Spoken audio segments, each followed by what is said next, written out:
Hi, good afternoon, sir. My name is Carlo Cabalunahamon, your student in BS Stream 2, Block C, the subject of Forensic Fingerprint. For today's discussion, we'll talk about my dactyloscopy or my fingerprint matching. Our table of contents are introduction, discussion, and third one is findings, and the last one is conclusion. So, introduction. The process of dactyloscopy involves the collection, preservation, and analysis of fingerprints. Law enforcement professionals use these methods including powdering, lifting, and digital scanning.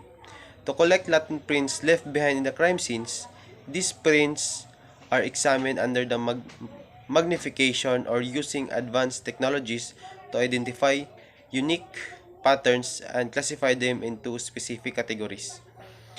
The reliability accuracy of dactyloscopy have been excessively researched and validated, making it a valuable tool in criminal investigation. So it has revolutionized forensic science, providing investigation with a powerful means of individual identification and helping to solve countless cases of crimes. Number two, discussion. The discussion. The examination of fingerprint is crucial element of forensic science. Fingerprints are not just unique to an individual. They also they also give ideas and events in life of a person, especially when they have their born, when they what their previous occupation have been, or what they spent their childhood. Upon receiving the latent print, it is very hard to identify the owner because of the complicity of the latent print. An example of this complicity are blood, sweat, or ink may mingle with the skin from the composite print that cannot be used for identification due to the amount of material present in the mix.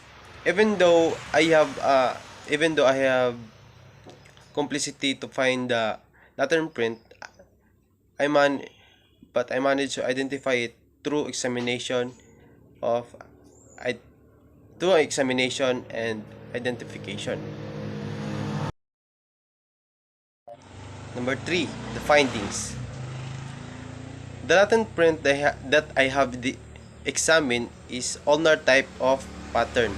Upon my examination and identification of the said fingerprint, I found out that both of the latent print and standard standard print are identical because of the 8 regions point are in the same location, and these are number 1 is the core, number 2 is the delta, number 3 is bifurcation, number 4 is also a bifurcation, and number 5 is bifurcation, number 6 is delta, and the 7 is ridge bridge, and the last one is the eye, and the last one is the conclusion. So in general, it is ended challenging to identify the latent print since it is not easy than I thought.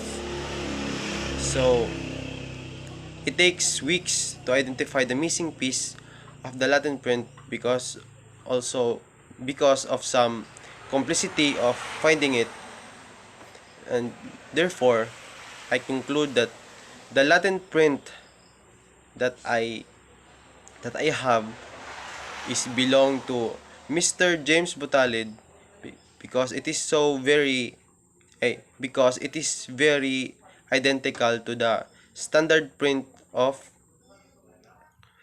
Mr. James Butalid. So the Latin print is owned by James Butalid. Thank you, sir.